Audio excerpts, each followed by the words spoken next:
when you see this pattern of what's been going on over the last 6 to 8 weeks in the Canadian political sector, and you see this specific type of hack, it prompts some questions.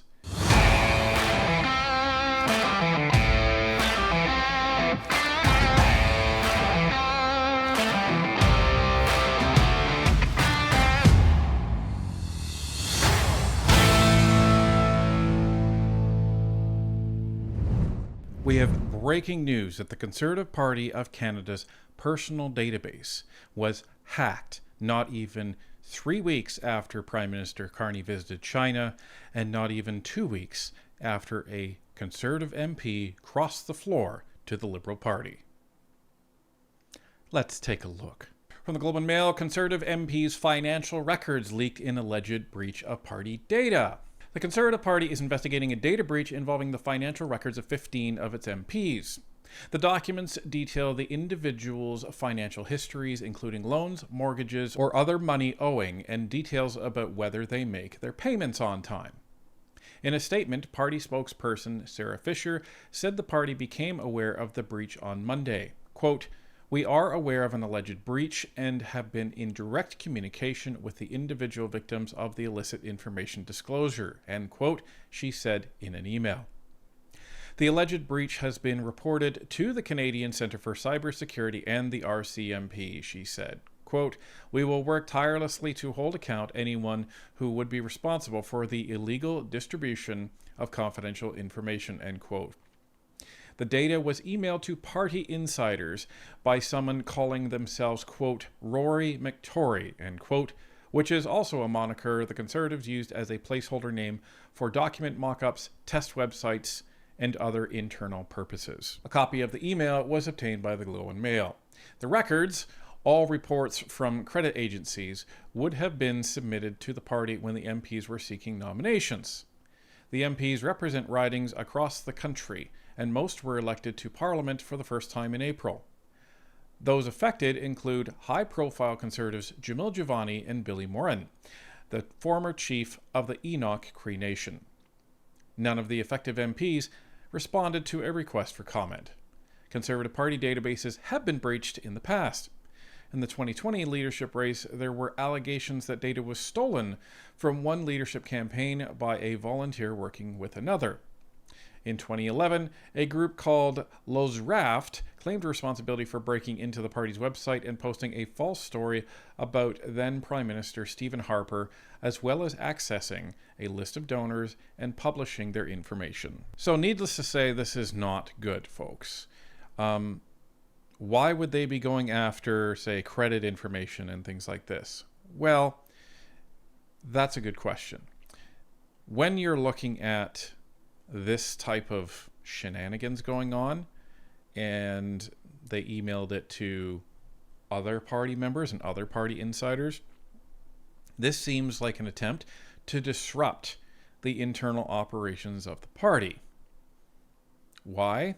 Well, this is now not really facts. This is more of opinion on timelines of events.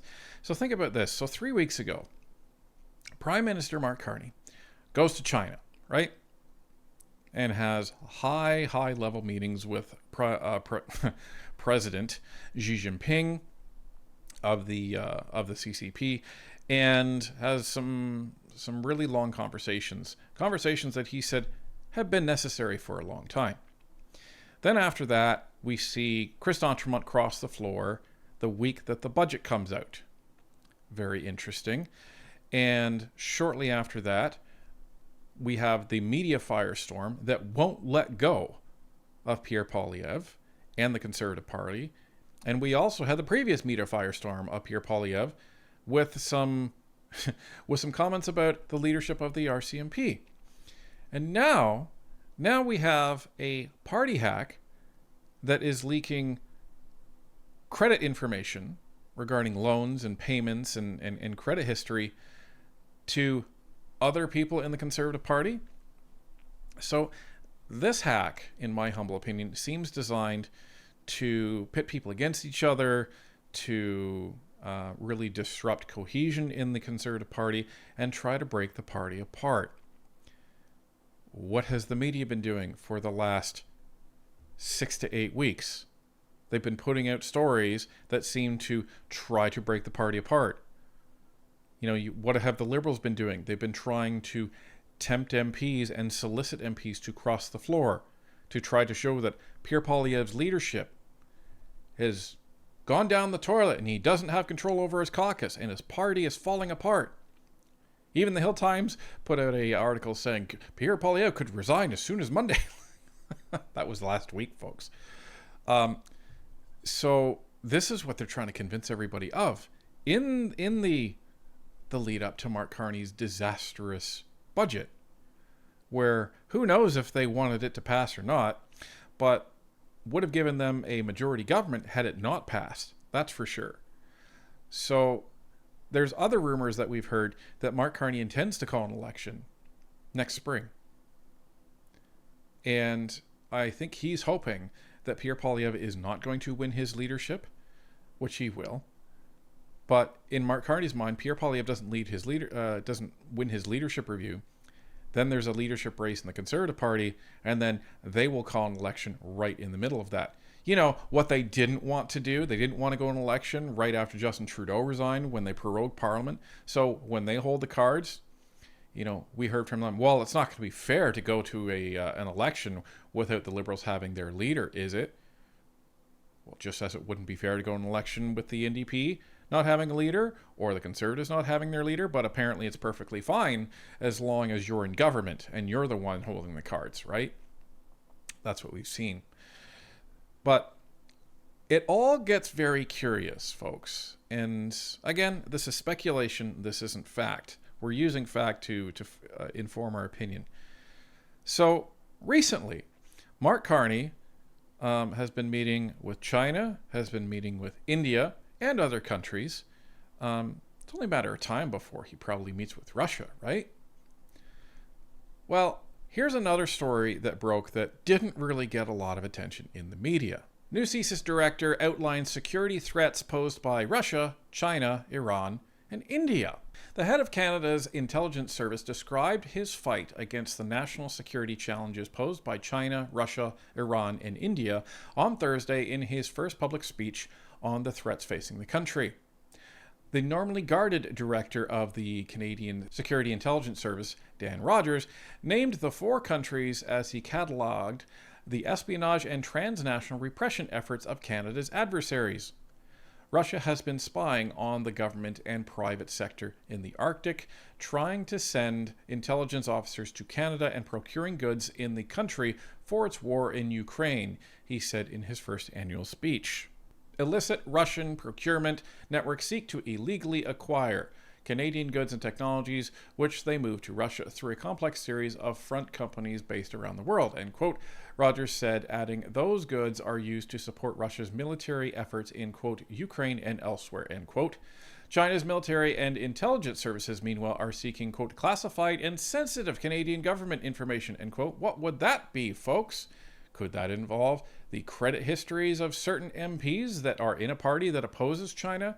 Maybe. While working to gain a, quote, strategic and economic foothold, end quote, in the Arctic, Rogers said. Over the past year, the Iranian intelligence service have targeted several individuals they view as enemies, prompting CSIS to disrupt multiple, quote, potentially lethal threats against individuals in Canada. And India's involvement was named among a list of countries engaging in, quote, transnational repression. Transnational repression disproportionately targets human rights and political activists, journalists, and others in cultural, ethnic, and religious groups. We've observed this in Canada in the form of surveillance, in the spreading of false and discrediting information, extortion, the threatening of loved ones abroad, and at its most extreme, threats to safety and life. These actions have deeply harmful consequences for those targeted.